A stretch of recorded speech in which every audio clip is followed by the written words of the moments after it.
Spread your wings and fly, go. Spread your wings and fly, go. Hello guys, welcome to my channel.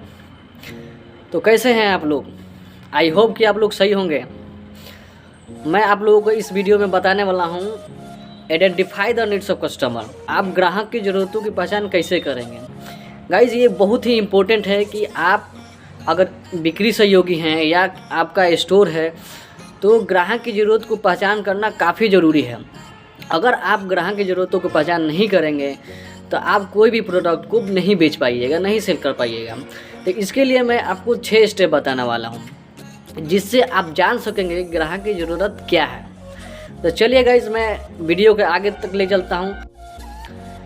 तो guys, मैं आपको 6 step बताने से पहले ये बता दूँ कि भारत एक बहुत ही बड़ा बाज़ार है और यहाँ पे तरह तरह के लोग होते हैं और सबकी अलग अलग पसंद होती हैं।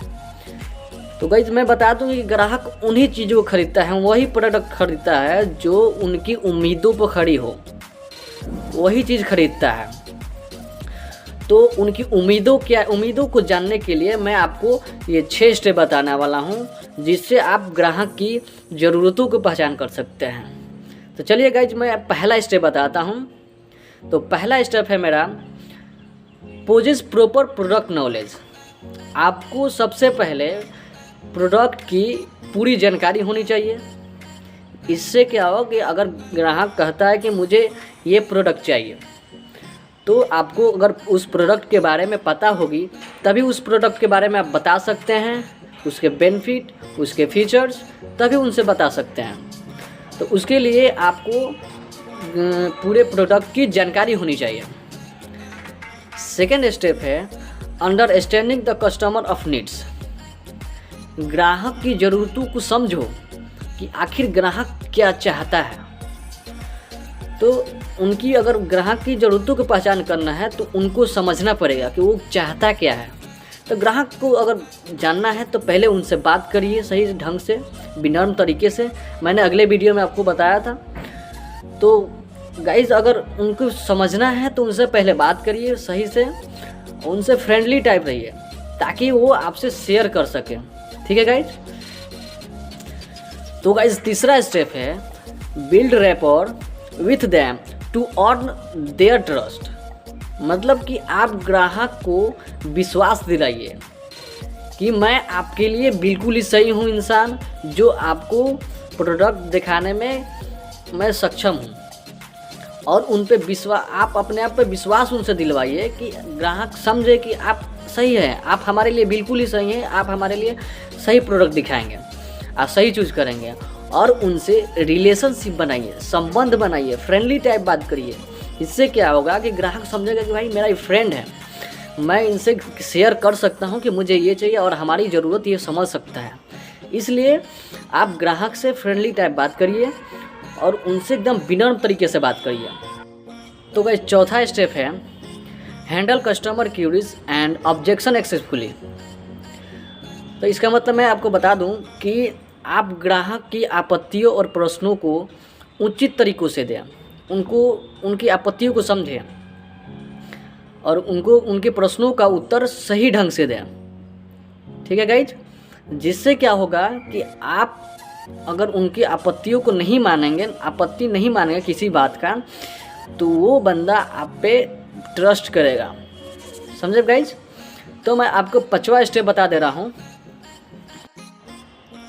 Explain the features and benefit of the product to the customer. इसका मतलब ये हुआ गाइज कि आप अगर ग्राहक को कोई प्रोडक्ट दिखा रहे हैं तो आपको उस प्रोडक्ट को बेनिफिट और उसके फीचर्स को बताने के लिए आपको टेक्निक चाहिए। सही ढंग से आपको आना चाहिए उस प्रोडक्ट की फीचर्स और बेनिफिट को बताने में। अगर सही ढंग से आप प्रोडक्ट की फीचर्स और बेनिफिट बता देते हैं तो ग्राहक उस वस्तु को बिल्कुल ही खरीदेगा।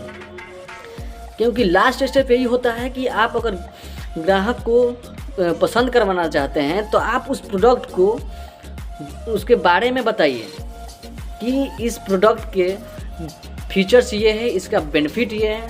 इससे क्या होगा, ग्राहक को बिल्कुल ही समझ में आ जाएगा कि इस प्रोडक्ट में क्या खासियत है, इससे हमारी क्या फ़ायदे है। आप उनको जब फ़ायदे देने लगेंगे, उनको बेनिफिट देने लगेंगे और उसके फीचर्स बता देंगे कि उनको समझ में आ जाएगा कि इसकी फीचर्स ये है, तो ग्राहक आपके प्रोडक्ट को बिल्कुल ही खरीदेंगे।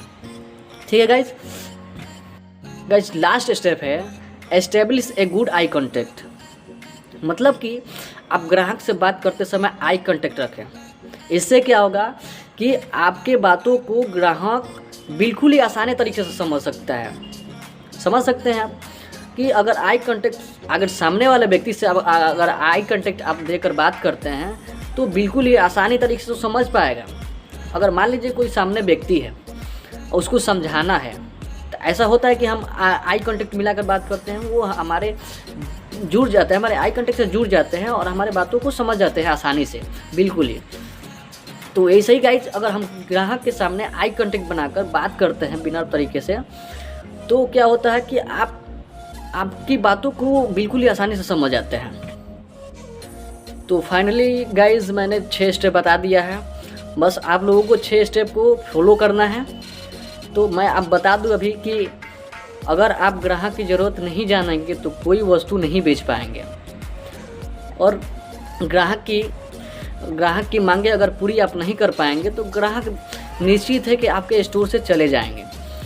तो गाइज, अगर स्टोर में अगर कोई ग्राहक आता है उसको समझो, उनसे जैसे मैंने बताया है 6 स्टेप में वैसे बातें करो, वैसे करोगे, 6 स्टेप फॉलो करोगे, बिल्कुल ही आसानी तरीके से आपके स्टोर से वो प्रोडक्ट खरीद सकता है। और जाने की बातें नहीं है, वो आपके स्टोर से जुड़ जाएगा बिल्कुल ही। आई होप कि गाइज कि आप लोग समझ गए होंगे मेरे 6 स्टेप।